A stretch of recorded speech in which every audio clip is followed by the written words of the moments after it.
Kushwaha ji, advocate और OBC महासभा के राष्ट्रीय कोर कमेटी सदस्य आपके बीच में अपने विचार रखेंगे। आदरणीय धर्मेंद्र कुशवाहा जी, एडवोकेट। बहुत बहुत धन्यवाद।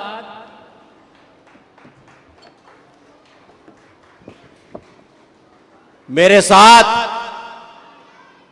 इस कार्यक्रम में जो अंतिम क्षण चल रहा है, एक आवाज के साथ आप लोग नारा लगाएंगे, महात्मा फुले अमर रहे, बाबा साहब अमर रहे, साहू जी महाराज अमर रहे, मंडल साहब अमर रहे, शरद यादव अमर रहे, सुखलाल कुशवाहा अमर हैं, भारत का संविधान जिंदाबाद। धन्यवाद। हम सबके मार्गदर्शक इस बहुजन को जगाने वाले साहब कांसीराम जी के साथी और हमारे वरिष्ठ नेता आरडी प्रजापति साहब, मैं आपका तहे दिल से धन्यवाद करता हूं। उससे पहले मैं सबसे पहले उस निर्भीक पिता खुदा ईसा मसीह और पैगंबर मोहम्मद साहब का भी को नमन करते हुए तथागत गौतम बुद्ध, इस देश के राष्ट्रपिता महात्मा फुले, राष्ट्रमाता सावित्रीबाई फुले, आरक्षण के जनक छत्रपति साहू जी महाराज कुर्मी, तमाम बहुजन समाज में जन्मे संत गुरुओं के चरणों में नमन करते हुए आज छतरपुर की धरती पर जिस प्रकार से बहुजन समाज के रूप में बहुजन महायज्ञ का आयोजन किया गया, मैं सबसे पहले तो इस कार्यक्रम के सूत्रधार आयोजक आरडी प्रजापति साहब, ओबीसी महासभा के प्रदेश महासचिव विनोद पटेल जी, दशरथ पाल जी जो हमारे ओबीसी महासभा के जिलाध्यक्ष, कार्यकारी जिलाध्यक्ष, ओबीसी महासभा के राष्ट्रीय सचिव इंजीनियर महेंद्र पाल जी, ओबीसी महासभा के राष्ट्रीय प्रवक्ता भाई विश्वजीत रतोनिया साहब, चरण सिंह पटेल जी, सम्राट प्रदीप जी, तमाम हमारे साथी बंटी अहिरवार जी, मैं सबसे पहले तो इन सभी का धन्यवाद दूंगा। जिस प्रकार से समाज जो टूटा पड़ा हुआ है, आज इस बहुजन महायज्ञ में आपने जोड़ने का काम किया, मैं तहे दिल से धन्यवाद करता हूं और स्वागत भी करता हूं। दोस्तों, मैं एक बात और जरूर कहूंगा, जो शैलेंद्र कहता था, जो दलित था और लिखता था, जो आरडी प्रजापति साहब ने एक बात तो बड़ी स्पष्ट कर दी है, वो ऐसे कम लोग हैं, विनोद पटेल जी जैसे बहुत कम लोग हैं, जो शैलेंद्र कहता था कि अपने लिए जिए तो क्या जिए, अपने लिए जिए तो क्या जिए, यह दिल जमाने के लिए। देखिए, ये मैंने इसलिए गाना गाया कि जिनके अंदर त्याग है, जिनके अंदर हिम्मत है, जिनके अंदर समर्पण है, वो ही सच्चे फुले अंबेडकर और साहू के वंशज है। क्योंकि जो देने वाला है, हमारे अंदर हमारे पुरखों की इतिहास भी रहा है, जो देने वाले थे उनको उन लोगों ने दैत्य और दानव बना दिया। तो इस प्रकार से ये लोगों ने सामाजिक न्याय के तौर पर जोड़ने का काम किया। ये छोटा मोटा काम नहीं है। मैं सारे अभिवक्ताओं की बात सुन रहा था, मैं बड़ा गंभीर भी हूं, क्योंकि ये महायज्ञ तो बात चिंतन की भी होना चाहिए, हमें अपनी कमी के बारे में भी बात होना चाहिए। मैं आरडी प्रजापति साहब की दोपहर से बात सुन रहा था, बहुत गंभीर बात है कि जो तमाम संगठनों के पोस्टर लगे हुए हैं, लेकिन ये समाज के साथ जो धोखे वाला काम हो रहा है और ईमानदारी से काम नहीं हो रहा, क्योंकि आरएसएस एक ईमानदारी से काम कर रहा है। उनके धार्मिक संगठनों के द्वारा भी ईमानदारी से काम हो रहा है।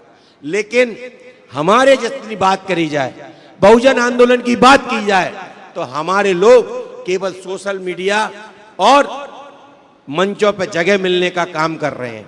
आपने देखा होगा, एक कमी बताई थी कि अगर कुशवाहा समाज की बात हो, चाहे लोधी समाज की बात हो, चाहे अहिरवार समाज की बात हो, चाहे पटेल समाज की बात हो, या यादव समाज की बात हो, जब जाति पर अत्याचार होता है तो हमारे संगठन के लोग 2, 4, 10 लोग पहुंच जाते हैं और जिंदाबाद मुर्दाबाद करते हैं। इससे काम नहीं चलेगा। यदि हम जमात की बात करते हैं तो यदि कुशवाहा पे अत्याचार हुआ है तो अगर वो 50 आते हैं तो आपको दूसरी जाति के, चाहे यादव हो, चाहे कुर्मी हो या लोधी हो, 50 तुम्हें भी बराबर लाना होगा। तभी मानवर सुखलाल कुशवाहा जी का दर्शन भी साबित होगा और शरद यादव का भी दर्शन होगा, क्योंकि वो चाहते थे कि अब जाति नहीं जमात बनाना है। तो इस बात को लेकर हमें इस काम को करना होगा और इस बहुजन आंदोलन को तभी हम स्थापित कर पाएंगे, तब हमारे अंदर ईमानदारी होगी, हमारे पास विश्वास होगा। आज मैं देख रहा हूं कि हमारे आज जितने भी संगठन हैं वो आपस में विश्वास नहीं रखते हैं, लेकिन विश्वास करना होगा।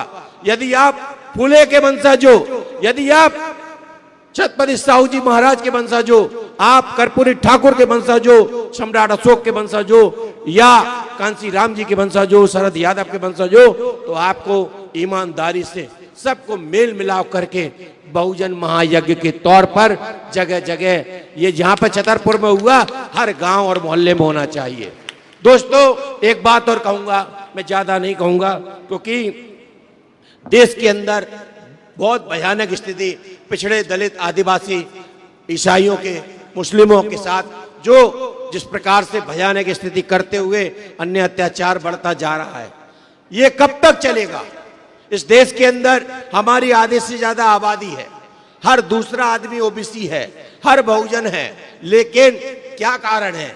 हमारी बाबा साहब ने हमको 1950 में संविधान लागू होने के बाद, जब हमारा संविधान आने के बाद भी हमारी स्थिति आज 75 साल से ज्यादा 70 साल हो चुके हैं, हमारी हिस्सेदारी सुनिश्चित नहीं है। इसका जिम्मेदार कौन? ये सवाल इस महायज्ञ में हमें होना चाहिए, क्योंकि ये इतिहास में बड़ी बड़ी बातें, हमारे पुरखों की बात तो लग जाती है, लेकिन जब हिस्सेदारी की बात आती है, जब भागीदारी की बात आती है, जहां सामाजिक न्याय की बात आती है, तो हम पूरी तरह से विफल रहते हैं।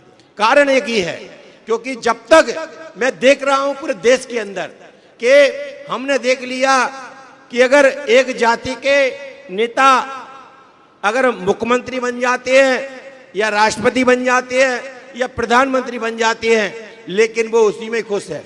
लेकिन ये नहीं पता कि मेरे बच्चे आज भी भीख का कटोरा लेके अपनी हिस्सेदारी के लिए चौराहे पर अपना न्याय मांग रहे हैं, लेकिन नहीं मिल रहा। ये क्या कारण है कि कोई, अभी देखा कि देश में प्रधानमंत्री अगर राठौर समाज से बना तो पूरे राठौर एक ही पर, लेकिन उन्हें नहीं पता कि हमें सामाजिक न्याय अभी तक मिला कि नहीं मिला।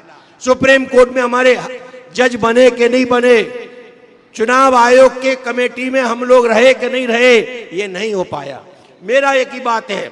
दूसरी बात, जिस प्रकार से ईसाइयों पर जो लोग टारगेट कर रहे हैं, उन्हें बेकसूर मार रहे हैं, जो मुसलमानों को मार रहे हैं, वो तुम्हारे पिछड़े या दलित है, उनको टारगेट किया जा रहा है। लेकिन मैं एक बात कहना चाहता हूं, अगर हम लोग, वो हमारी लड़ाई, उन्होंने ना तो रिजर्वेशन का विरोध किया, ना हिस्सेदारी का विरोध किया, ना हर समय मानवता के लिए काम किया। आप लोगों से भी निवेदन करता हूं, जहां जहां मुस्लिम भाई है जो सामाजिक न्याय के साथ है, जहां जहां ईसाई भाई है जो हर समय हमारे सामाजिक न्याय के साथ है, उनका साथ देकर उन्हें ममता, समता और बंधुता का कार्य करना होगा। और मैं कहना चाहूंगा, बार बार धन्यवाद देता हूं माननीय आर.डी. प्रजापति साहब का। उन्होंने जिस प्रकार से एक ये बाग लगाया है, इस बाग में काफी अलग अलग जाति के फूल भी लगे हुए हैं। उस बाग को आपको यहाँ से पूरे मध्य प्रदेश और भारत में लेके जाना होगा, क्योंकि जब तक आप लोग इस बात को पूरी तरह से जमात के तौर पर ले जाएंगे। जो कांसी राम जी का नारा था कि कांसी राम तेरी नेक कमाई और तूने सोती कौम जगाई, निश्चित ही हम लोग उस जो जगा हुआ समाज है वो पूर्ण रूप से भागीदारी के तौर पे आएगा।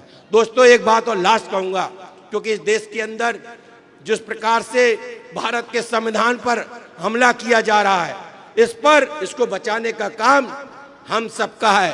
क्योंकि जिस प्रकार से भी हमारे एक शिक्षक बोल रहे थे कि हमारे विभाग में पूर्ण रूप से मनुस्मृति लाई जा रही है, लेकिन मैं आप लोगों से कहना चाहता हूं, अगर अपने अस्तित्व को बचाना है तो भारत के संविधान की रक्षा हम और आपको करना होगा। इस देश के अंदर इस प्रकार से बाबा साहब की सोच थी, जो बुद्ध की सोच थी, उसे हमें कायम करना होगा और इस भारत के संविधान को बचाने का काम करना होगा। मैं लास्ट एक ही बात कहूंगा, क्योंकि जब भारत का संविधान होगा तो दलित, पिछड़े, आदिवासियों का सम्मान होगा। जो मानवर सुखलाल कुशवाहा जी का दर्शन था, उसको आप और हमको पूरी तरह से उनके विचार को आगे बढ़ाना होगा।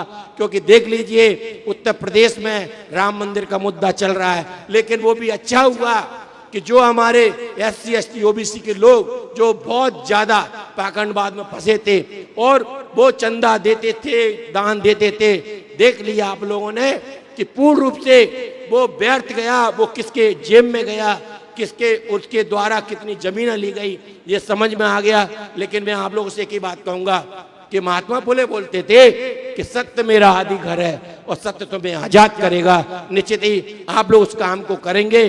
जय ज्योति, जय भीम, जय OBC, जय संविधान।